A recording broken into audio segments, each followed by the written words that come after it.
¿Listos para recibir la palabra? ¿Sí? Imagine por un momento un experimento social, una persona con un aspecto descuidado y ropa desgastada se sienta en una banca pública, en una plaza. En su mano tiene un pequeño cartel que dice necesito ayuda. A su alrededor se desplazan muchas personas caminando a toda prisa, sin prestarle atención. ¿Cuántas veces nosotros hemos tal vez presenciado una escena similar? Y ahorita está muy de moda eso, lo de los experimentos sociales, que nos muestran una realidad incómoda, una sociedad que a menudo se vuelve indiferente ante el sufrimiento. Y se nos olvida la simple compasión, lo que decía la hermana Carlet, la empatía, que es una palabra que se puso de moda. A mí no me gusta cuando las palabras se ponen de moda porque después pierden profundidad. Y se nota esa falta de empatía hacia el que está necesitado. ¿Cierto? ¿Sí? Escuché que alguien dijo en días pasados, en un discurso, que la mínima expresión de amor que puede tener una persona es la empatía. Pero nosotros como hijos de Dios, llamados a ser iglesia del Señor, una iglesia que refleja el amor y la misericordia, sabemos que no podemos ser como el mundo. Ya Jesús dijo que en este tiempo el amor de muchos se enfriará, pero eso es para los que no tienen al Señor por su corazón, lejos de Él. Nosotros no podemos ser como el mundo. Dios nos llama a ser una iglesia compasiva y que responde ante las necesidades con generosidad y con amor. Sin embargo, a pesar de nuestro deseo de ser misericordiosos, a veces nos encontramos con obstáculos que nos impiden hacerlo de manera efectiva. Sí queremos ser misericordiosos, pero en el trayecto de ser misericordiosos nos conseguimos con obstáculos. Nos enfrentamos, por ejemplo, a la lucha interna entre ser muy sentimentales y subjetivos, o el otro extremo, ser indiferentes y fríos ante la necesidad. Es un riesgo que corremos, que nos polarizamos. O nos volvemos muy subjetivos y muy emocionales y queremos ser más buenos que Dios, o nos vamos al otro polo, nos volvemos indiferentes y la necesidad está delante de nosotros y no hacemos nada.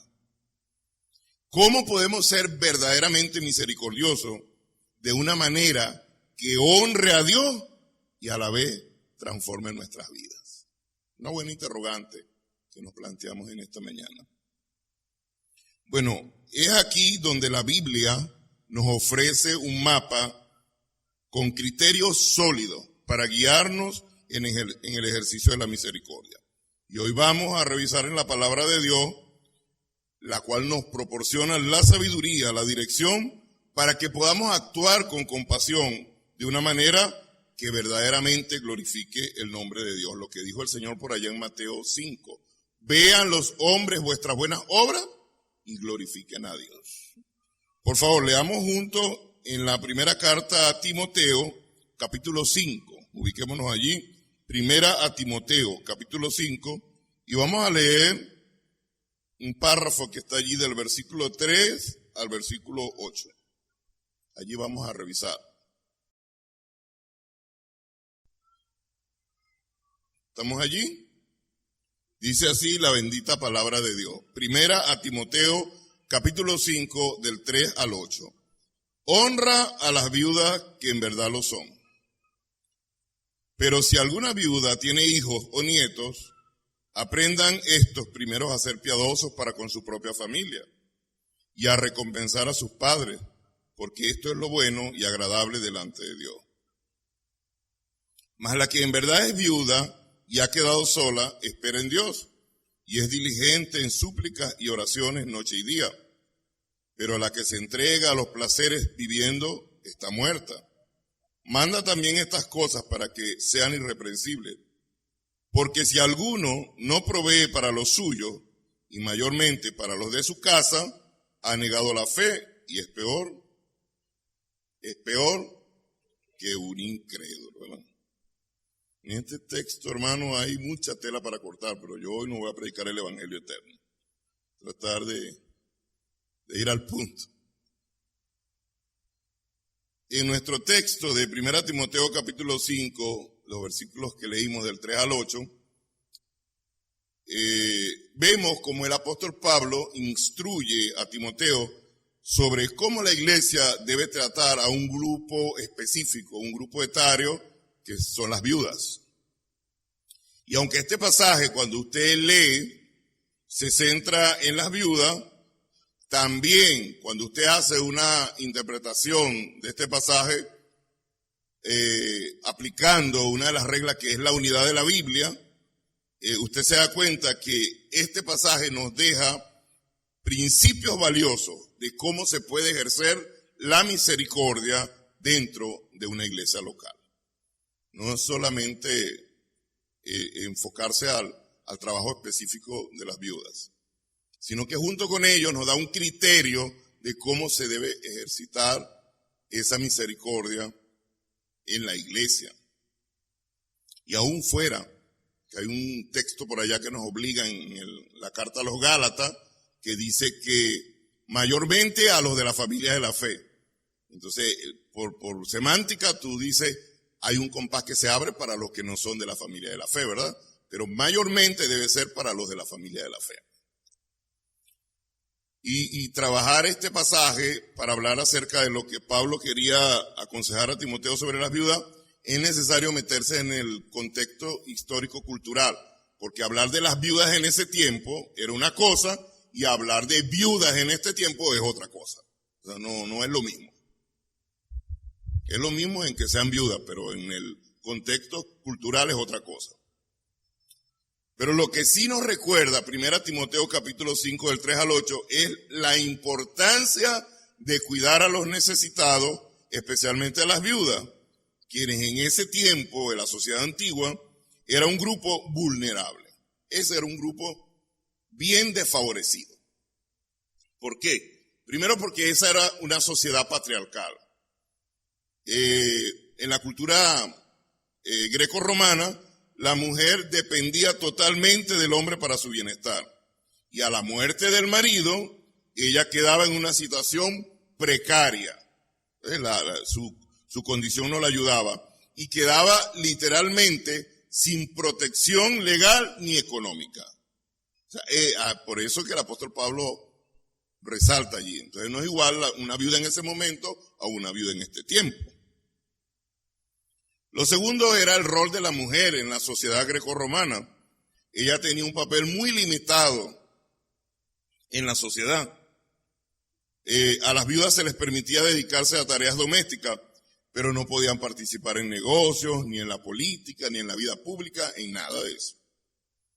O sea, el estatus de la viuda variaba según su capacidad económica, si tenía riqueza, si tenía posición social, y también su edad, eso imperaba.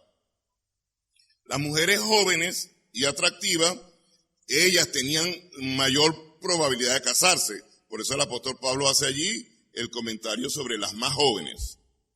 Mientras que las mayores sin recursos se enfrentaban a la pobreza y a la marginación.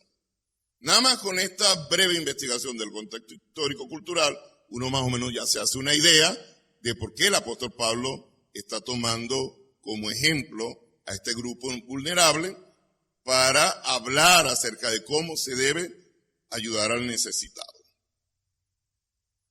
Ese tema del cuidado de las viudas era como una obligación comunitaria. Pablo no solo habla de ayudar a las viudas, sino de que la iglesia tiene una responsabilidad en su cuidado, tiene un deber. El principio mayor que se desprende es que la iglesia tiene un deber de ayudar a quien está necesitado y califica para esa ayuda. Él hace el énfasis en que deben haber viudas elegibles. Por eso él, de manera discretizada, habla allí y nos plantea lo que hemos llamado criterio. Él dice, él hace un énfasis que la llama las que son verdaderas viudas, ¿verdad? Él dice las viudas que en verdad lo son. O sea, para yo certificar que algo en verdad lo es, yo he tenido que verificar para saber que verdaderamente es una viuda que califica, ¿no? Y algunas interpretaciones sugieren que se refieren a viudas necesitadas y que no tenían sus propios recursos.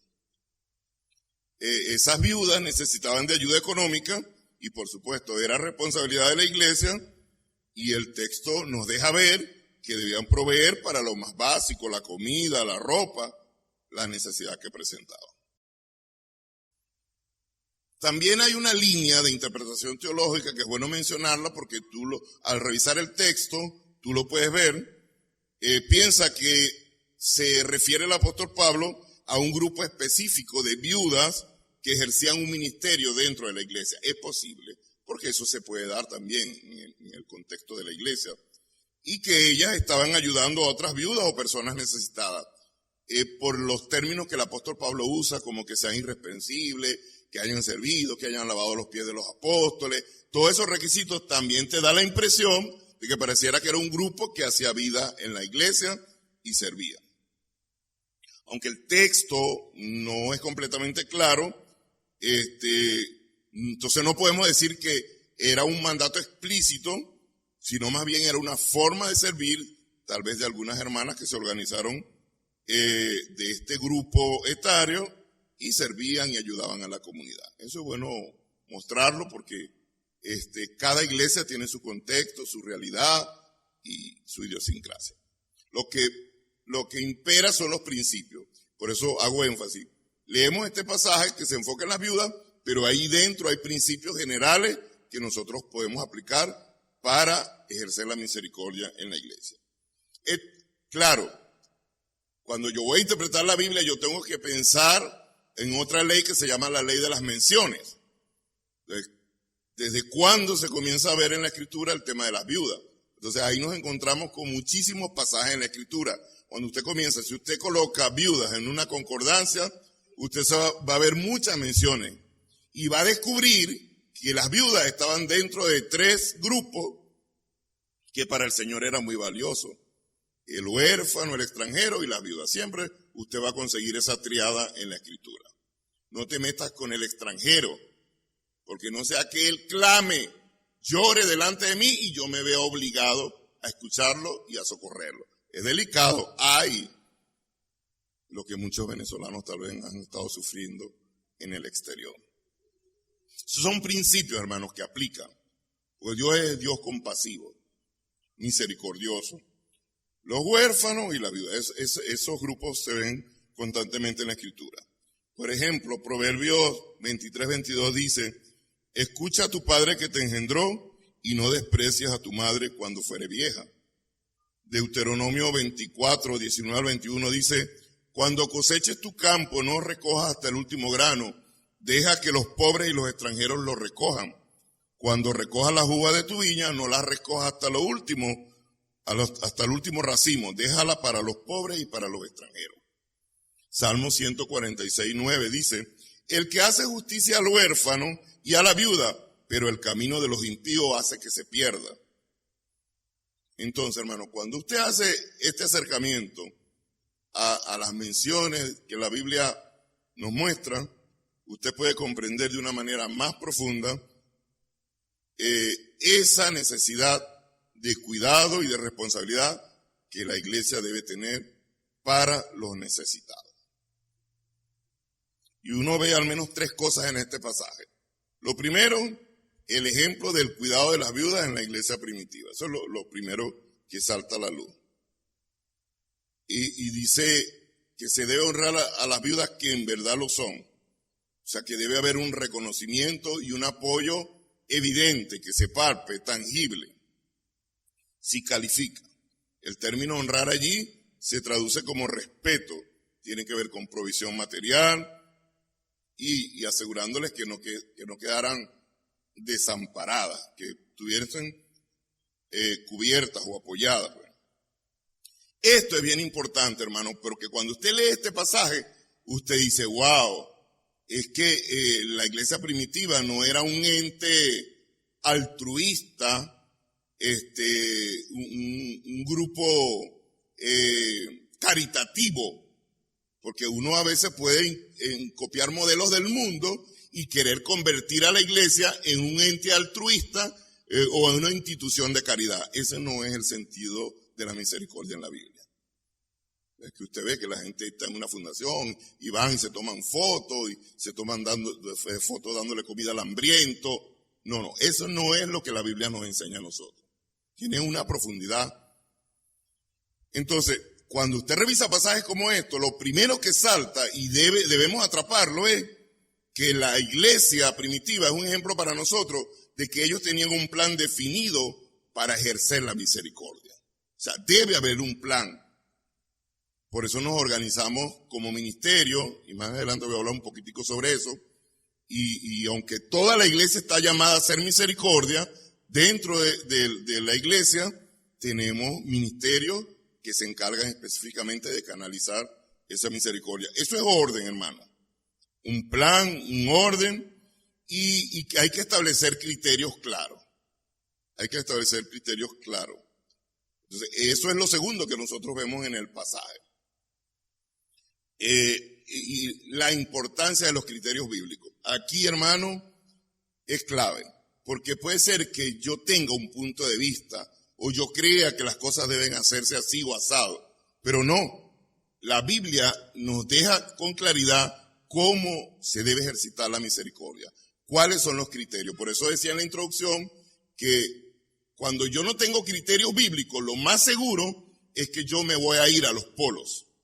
Si yo no tengo un criterio bíblico, o yo me voy a volver tan compasivo que voy a ejercitar la misericordia solo con sentimiento, solo con emocionalismo, o me voy a volver tan indiferente que voy a ser ciego ante la necesidad. Entonces, ¿qué es lo que me da a mí el balance? La Biblia, los criterios bíblicos, hermano. Porque si no, voy a actuar a la carrera por lo que yo creo o lo que yo pienso. Entonces, la importancia de los criterios bíblicos. ¿Son o no son importantes los criterios bíblicos para ejercitar la misericordia? ¿Por qué? Nos da el balance y es la voluntad de Dios, hermana. Lo has dado ahí, le has puesto el... Porque es así, hermano. Cuando usted llega a un punto que usted se para frente a la palabra y usted dice, bueno, yo tengo mis argumentos en mi mente, pero Dios dice en su palabra. Y ahí no hay, hermano, donde la Biblia habla, yo hablo. Y donde la Biblia se calla, yo me callo. Entonces, debo obedecer la palabra de Dios. ¿Cuál es la voluntad de Dios? La evaluación de la necesidad genuina. Eso es lo que nosotros llamamos calificar para la ayuda. Dice, pero si alguna viuda tiene hijos o nietos, aprendan estos primeros a ser piadosos con su propia familia y recompensar a sus padres, porque esto es lo bueno y agradable delante de Dios. Esto es lo que llamamos el círculo de la misericordia con sus 3 estadios. El primero es cuando nosotros vamos a evaluar una necesidad dentro de la iglesia. El primero es, ¿qué ha hecho esta persona? Oye, hermano, tiene una necesidad, pero ¿qué has hecho por esto? Oye, yo hice esto. Oye, hermano, se ha movido. Ha hecho algo. Oye, hermano, ¿y la familia, hermano? ¿Qué ha pasado con tu familia? Porque según este texto son los primeros responsables, ¿verdad? Usted lo leyó allí, ¿verdad, hermano? A mí me queda claro que en este caso, que son las viudas, ¿quiénes son los responsables primarios? Hijos y nietos. Uno puede decir de principio, no, los hijos. Antes yo pensaba que los nietos no tenían que ver, pero este texto me obligó a entender que sí, son hijos y nietos. Si los hijos no hacen nada, los nietos son los segundos que tienen que hacer. Esto es ser familia, hermano. Eso se llama responsabilidad afectiva. Eso se llama responsabilidad afectiva. Pregunto, ¿qué has hecho? ¿Qué ha hecho tu familia? Oye, si él ha hecho, no ha podido, no se ha logrado. Si la familia ha hecho, no ha podido, no se ha logrado. Entonces ahí es donde la iglesia entra en escena. Después que ya se agotaron esos espacios, ahí es donde la iglesia. Y la iglesia siempre va a ayudar según sus posibilidades, según como el Señor vaya dirigiendo, ¿no? La misericordia comienza en el hogar, hermano. Los familiares deben asumir su responsabilidad antes que la iglesia intervenga. Y nosotros a veces, hermano, en ese tema de las dinámicas de ayuda, a veces nos estresamos y forzamos. ¿Pero por qué la iglesia no? La iglesia. Ya, hermano, vamos a revisar primero. ¿Qué ha hecho la persona? ¿Qué ha hecho la familia? No, bueno, y ahí revisamos. No estamos siendo indolentes, no estamos siendo fríos, no estamos siendo... ¿Qué estamos siendo? Cumpliendo lo que la palabra de Dios dice, hermano. Para hacerlo como conviene. Y a veces Dios quiere glorificarse y nosotros somos tan buenos que nos saltamos la ruta y a veces de ayudar lo que hacemos es empastichar la cosa.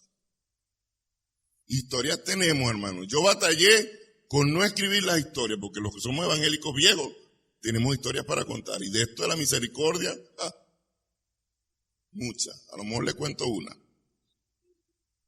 Entonces, la misericordia comienza en el hogar. Los familiares deben asumir su responsabilidad antes de que la iglesia intervenga. Dice allí, también en el versículo 5, mas a la que en verdad es viuda y ha quedado sola, espere en Dios y es diligente en súplicas y oraciones noche y día. Las viudas que reciben ayuda deben mostrar una vida de piedad y de oración, reflejando su dependencia de Dios. Al final, cuando nosotros hacemos la misericordia, lo que queremos mostrar, primero obedecer lo que la Biblia nos manda, y segundo mostrar que es Dios quien está detrás de esa misericordia que como iglesia nosotros ejercitamos. Yo decía de esa falta de sensibilidad, y es bueno estudiar pasajes como estos y verlos desde esta profundidad, hermano, porque algo que yo particularmente le he pedido al Señor es que guarde mi corazón de que no deje de ser misericordioso ni compasivo por las situaciones que ocurran. Porque lo que muchas veces ocurre es que por situaciones uno cierra su corazón. Porque vino alguien con un problema que no era genuino, con alguna trampa, alguna cosa, entonces uno lo que hace es cerrar el corazón. Y no debe ser así. Más bien, nosotros debemos establecer criterios bíblicos para certificar que esa ayuda que se va a dar obedece a un criterio bíblico y que también es genuino, que esta persona califica. Es una pregunta que debemos hacerlo. Cuando alguien está en la perspectiva de ser ayudado por la iglesia, la primera pregunta que debemos hacer no es, ¿califica? ¿Esta persona califica? Una de las formas que la iglesia ejercita la misericordia es con los alimentos.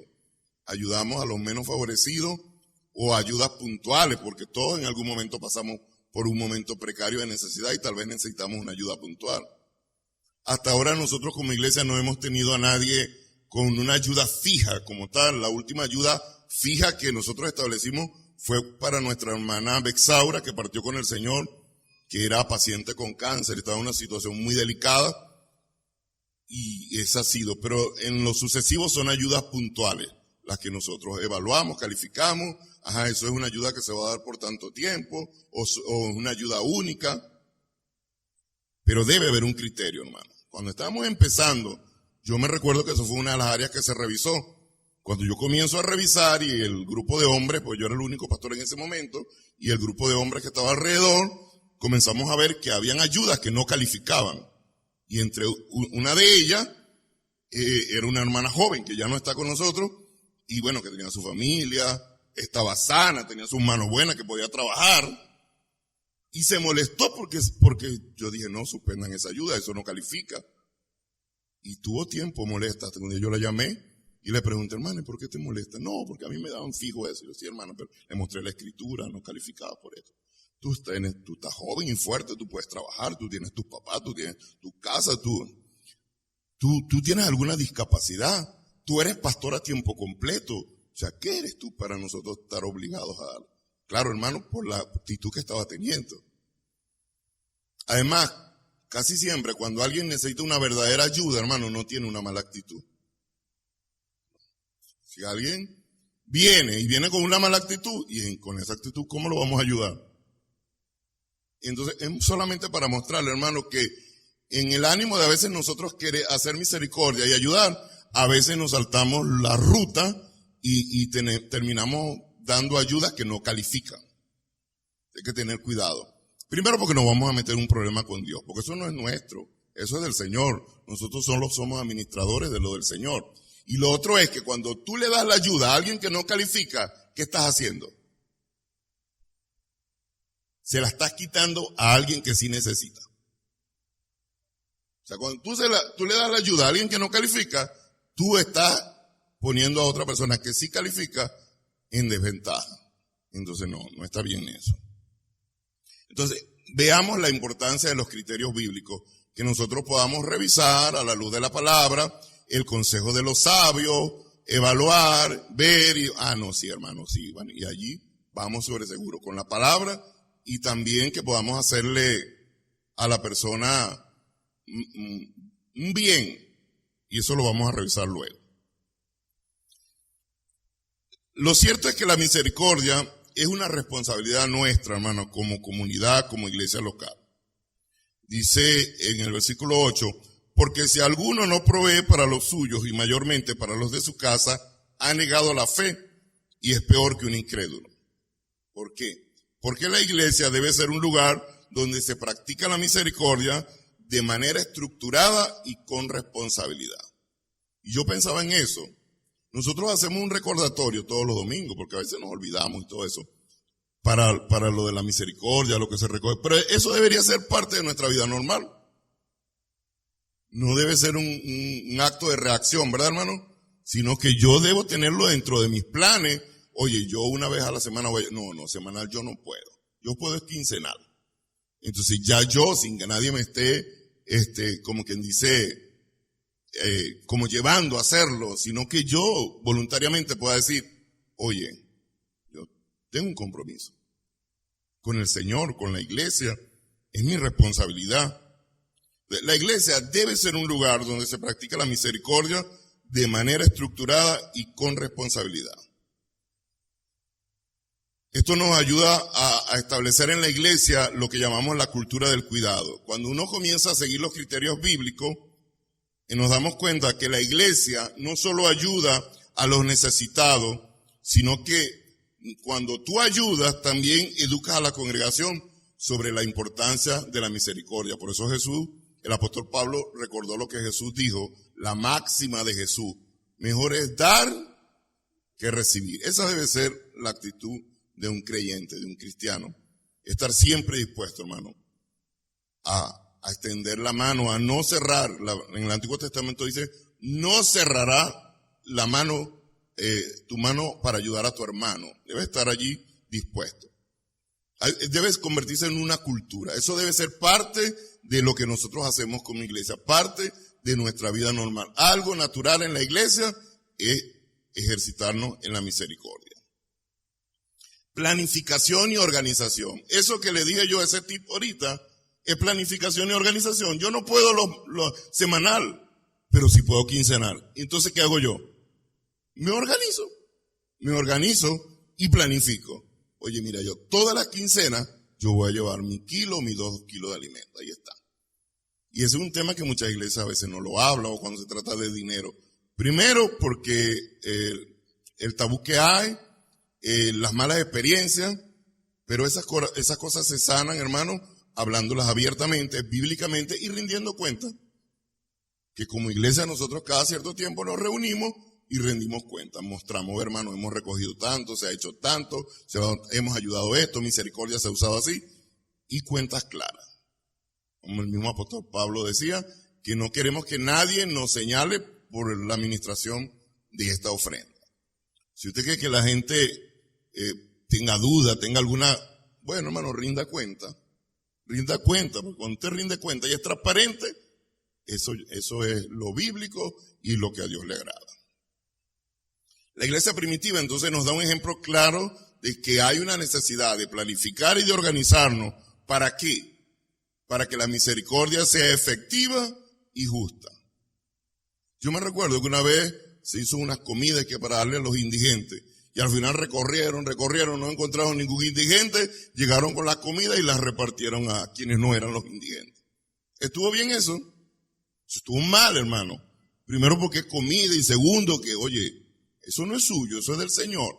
Y nosotros vamos a rendir cuenta al Señor por lo mínimo. Que tenemos que tener cuidado con eso. Entonces no podemos andar tirando flechas, tenemos que organizarnos y planificar para hacer una misericordia efectiva. Cuando usted mira este pasaje, como decía, usted puede establecer criterios. Pero antes de yo poder discretizar al menos algunos criterios que conseguí, es bueno mencionar que la misericordia no solo se trata de dar cosas.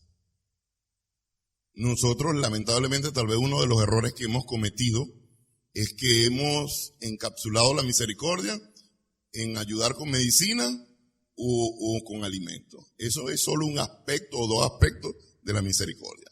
Misericordia no es solamente dar una comida o dar una medicina que alguien necesite.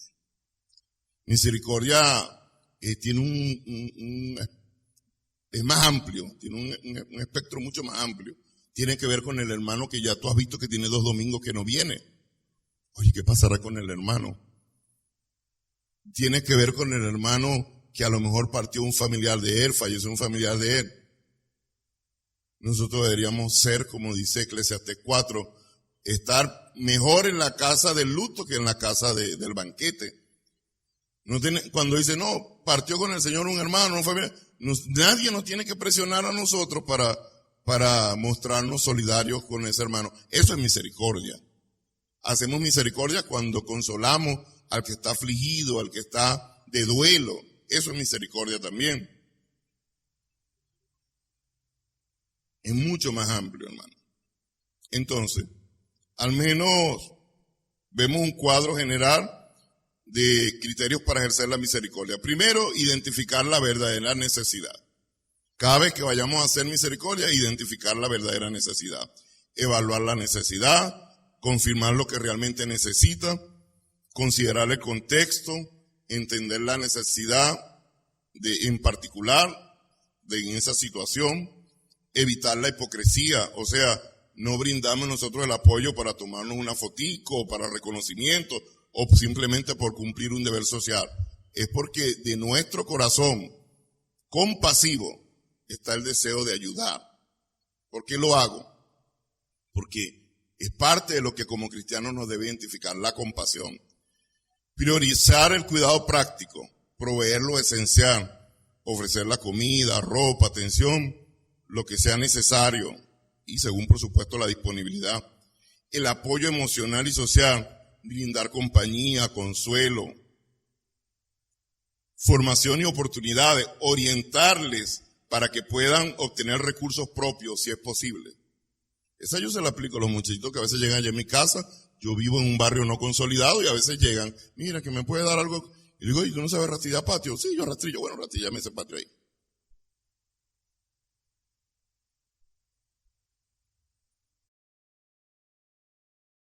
Evitar la dependencia y promover la dignidad. Incentivar la independencia. Ayudar a desarrollar habilidades para ser autosuficiente. Y una pregunta que cuando alguien tiene una situación es, voy a ayudarte a resolver, una ayuda puntual, por como califica el caso. Y hermano, ¿y qué vas a hacer? ¿Qué vas a hacer? No, pero es que yo soy experto en pilares. Oye, hermano, pero hasta que te salga un trabajo de experto en pilares, tienes que hacer otra cosa, porque ¿cómo vas a proveer para tu familia? ¿Cómo te vas a sustentar? O sea, ahí uno tiene que dar la orientación. Hay gente que se encasilla en eso.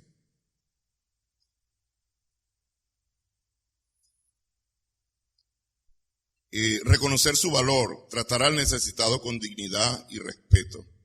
Eso es importante, hermano, porque cuando alguien presenta una necesidad, eso no es fácil. Y si las personas no lo presentan, sea en la iglesia o en el compás que se abre que no es de la iglesia, para uno detectarla también, sabemos que eso no es fácil. Esa dinámica, a veces de ser ayudado, a algunos también le cuesta. que el ayudado pueda ver a Dios. Esto es clave cuando nosotros ejercitamos la misericordia. No mostremos qué es la iglesia. A veces la gente se engancha qué es la iglesia y nosotros no nos damos la tarea de mostrarle a esa persona qué es Dios. ¿Qué es Dios? Que usa instrumentos humanos, usa la iglesia, es Dios. Y yo creo que eso es una manera de darle la gloria a Dios, de honrar a Dios, que podamos guiar a la persona a que pueda ver a Dios en medio de esa ayuda que está recibiendo y que el hombre está siendo usado como un instrumento. Ser una iglesia responsable, compartiendo la responsabilidad. No dejar que el cuidado recaiga solo en una persona o en un grupo. Hacerlo en un grupo. Por ejemplo, que nosotros como iglesia, digamos, de eso se encarga el Ministerio de Misericordia.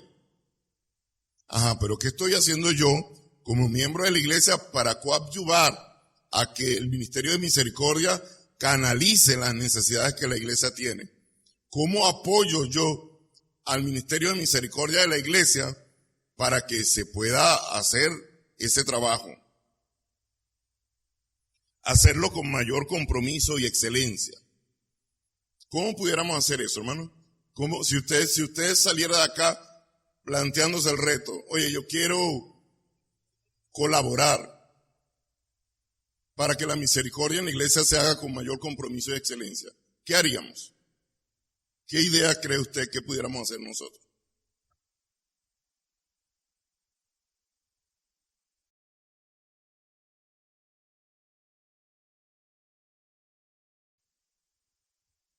Orar y accionar. Eso es importantísimo. Orar y accionar. ¿Qué más? Ajá, evaluar también, hermano. Eso es importantísimo. Porque a veces uno puede creer que lo está haciendo, pero uno tiene que revisar a la luz. ¿Qué más? Eso de evaluar es importante, hermano. Porque yo no puedo traer el grano con gorgojo, por ejemplo. Yo tengo que revisar lo que voy a traer, hermano. Es una ofrenda al Señor. Para ayudar a los necesitados, pero es una ofrenda al Señor. ¿Cómo debo traerlo? En buen estado. Y si es una ropa, ¿cómo debo traerlo? Claro, a lo mejor está usada, pero yo la lavo, la plancho, la acomodo. O sea, tengo que traer algo que... Tengo que traer algo roto, sin botón, abierto. ¿Usted cree que eso está bien? No, eso no está bien, hermano. Hay que hacerlo con compromiso y con excelencia. Como para el Señor así mismo es, hermano. Entonces, sí tenemos aquí nosotros un ministerio que está organizado. Ahorita nosotros estamos fortaleciendo los ministerios, estamos escribiendo los proyectos ministeriales más adaptados a nuestra realidad. Pero además de ese ministerio que tiene la iglesia, estamos todos nosotros para apoyar, para que la misericordia en la iglesia se haga con una mayor excelencia y un mayor compromiso. Esto es bien importante, mis hermanos, porque la necesidad, Jesús mismo dijo que los pobres siempre iban a estar. Cuando vino Judas, que dijo, oye, ese perfume se debió vender para dárselo a los pobres. Los pobres, o sea, quiero decir que las necesidades siempre van a estar, hermano. Y como alguien dijo por allí, con las vueltas que da la vida, uno no sabe si uno va a ser uno de esos necesitados, hermano. Yo he visto historia. Y he visto castillos muy grandes derrumbarse y situaciones cambiarse. Y no sabemos si usted o yo vamos a ser objeto de esa. Yo he sido objeto de la misericordia de esta iglesia. No solo porque soy pastor a tiempo completo, sino que la iglesia ha estado allí pendiente. Siempre con sus posibilidades, con sus capacidades, porque la iglesia la tiene.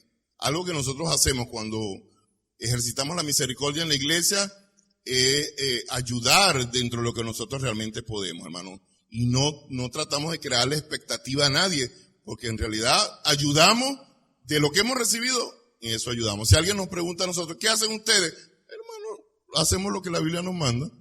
Aquí está, recibimos y colocamos ahí, donde está la necesidad. Que Dios nos ayude, hermano.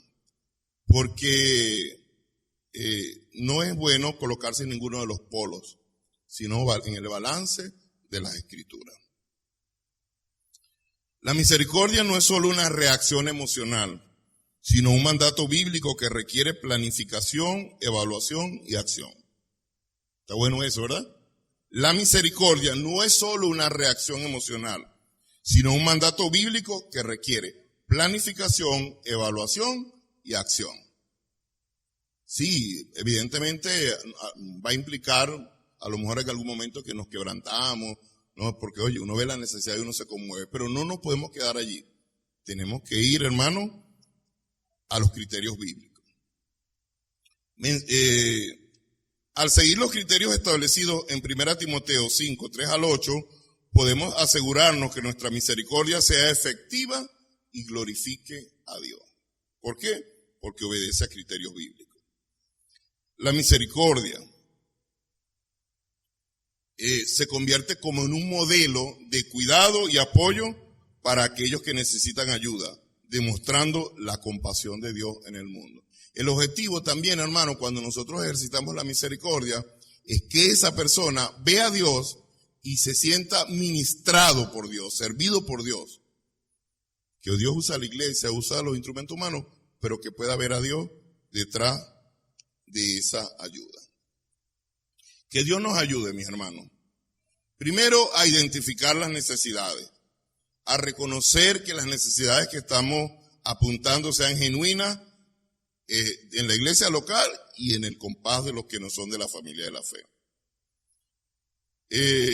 Que podamos fortalecer la compasión, que Dios nos guarde de lo que decía en la introducción, hacer ese grupo de personas insensibles, con falta de empatía. Dios nos guarde de eso, hermano, a ser indiferentes ante la necesidad.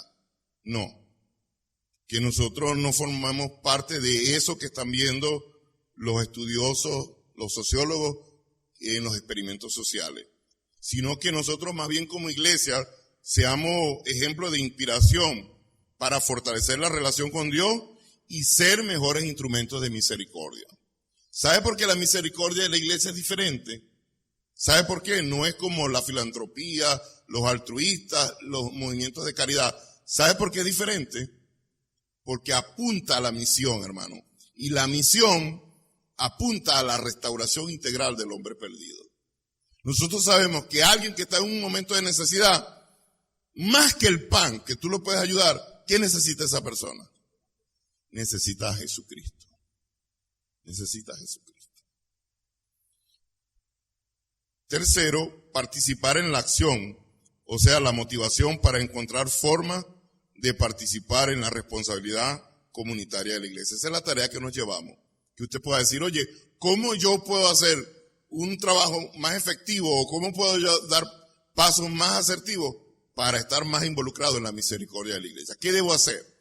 Entonces nos vayamos pensando en eso y hacerlo, hermano.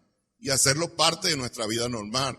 Y si no sabe preguntar, oye, ¿cómo puedo hacerlo? Y ahí estamos nosotros, el liderazgo, las hermanas que están en el equipo de misericordia, poder orientarle.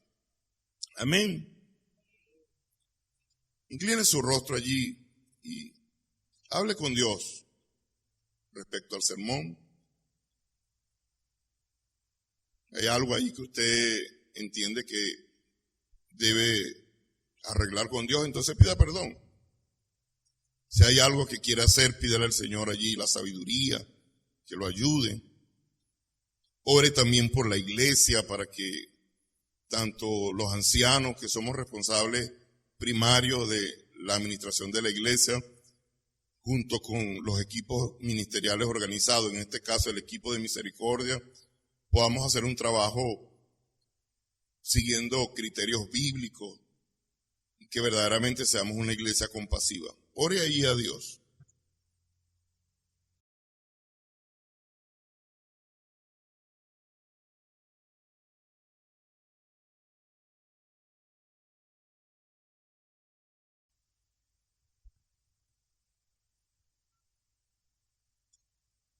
Señor, te damos las gracias, Padre bueno. Gracias por tu bendita palabra, que verdaderamente nos enseña a cómo ejercitarnos o cómo ejercer la misericordia, Padre. Ayúdanos a ser obedientes a ti, a tu palabra, siguiendo los criterios bíblicos para ser una iglesia compasiva, Señor. Guárdanos de pararnos en los polos opuestos, simplemente hacer las cosas por emoción o por reacción simplemente, o irnos al otro extremo de ser indolentes, ser indiferentes ante la necesidad, Señor. Ayúdanos, Padre bueno, a seguir los criterios bíblicos. Ayúdanos a hacer una iglesia que refleje un modelo de lo que es el cuidado y el apoyo de los que verdaderamente necesitan la ayuda. Ayúdanos a dar testimonio a los de afuera, demostrando, Señor, que la compasión tuya es parte de lo que nosotros practicamos, Señor. Guárdanos, Señor, de tomar una actitud indiferente. Guárdanos de no ser empáticos, Señor. Ayúdanos a ser verdaderamente hijos tuyos que reflejen tu amor y tu misericordia. Nosotros no podemos ser como el mundo. Guárdanos de querer hacer cosas para ser reconocidos, sino más bien responder a la necesidad genuina con generosidad y amor. Ayúdanos a ser cuidadosos para poder, mientras ayudamos, también dar esas lecciones de fe, Señor, y mostrar que eres tú el que estás en medio de todo, Señor, y que toda la gloria y la honra te la llevas tú, Señor. No queremos ser simplemente sentimentales, subjetivos, pero tampoco indiferentes o fríos ante la necesidad. Queremos ser verdaderamente misericordiosos, Señor, y honrar tu nombre, Señor, y que nuestras vidas sean evidencia de que tú verdaderamente transformas y cambias la vida del creyente. Ayúdanos a cumplir con esa misericordia primeramente a los de la familia de la fe, Señor, que dentro de nosotros podamos estar pendientes los unos de los otros y atender a la verdadera necesidad, a orientar, Señor, a guiar, Señor. Ayúdanos a ser cuidadosos con esto. Vemos en tu palabra que tú has estado interesado durante todos los tiempos en los grupos vulnerables, como tu palabra nos muestra, el huérfano, la viuda, el extranjero. Tu palabra no demanda eso, Señor, que nosotros podamos estar allí atentos, que hay una responsabilidad social que nos implica también a nosotros, Señor. Ayúdanos a poder definir el trabajo y el proyecto de misericordia de esta iglesia, Señor, que tiene que ver con un sostenimiento verdaderamente apropiado, que esté definido y que podamos reconocer la importancia de tener esos criterios bíblicos claros, Padre bueno, que podamos evaluar las necesidades, que podamos, Señor, a ser guiados, Padre, que podamos enseñar a la familia a asumir su responsabilidad afectiva y ayudar, Señor, inmediatamente a las necesidades que se presentan. Y cuando escape de la mano de la familia, que como iglesia nosotros podamos aportar, como quien dice, nuestro grano de arena, Señor. Ayúdanos a mostrar, Señor, que es necesario depender de ti, Padre bueno, y guárdanos, porque tu palabra dice que si alguno no provee para los suyos y mayormente para los de su casa, han negado la fe y es peor que un incrédulo, Señor. Y que podamos ver que la misericordia, Señor, no se limita solamente a una ayuda de alimentos o de medicina o algo en específico, sino también, Señor, al consuelo, al apoyo, al estar pendiente del hermano, al ánimo, que es mucho más, al amor y al tiempo que dedicamos por el prójimo, especialmente por nuestros hermanos. Guárdanos, Señor, de pensar que esta responsabilidad solamente la tiene el equipo Ministerio de Misericordia de la iglesia, que podamos como iglesia reconocer que esta es una responsabilidad de todos nosotros y que podamos hacerlo con un mayor compromiso y excelencia, como decían mis hermanos, hacerlo como para ti. Ayúdanos, Padre bueno. En el nombre poderoso de Jesús pedimos que tú puedas, Señor, cada día más guiarnos para ser una iglesia que sigue criterios bíblicos, que es compasiva, que es misericordiosa. Te lo pedimos, Señor, en el nombre poderoso de nuestro Señor Jesucristo. Amén y amén. Dios les bendiga, mis hermanos, y les guarde.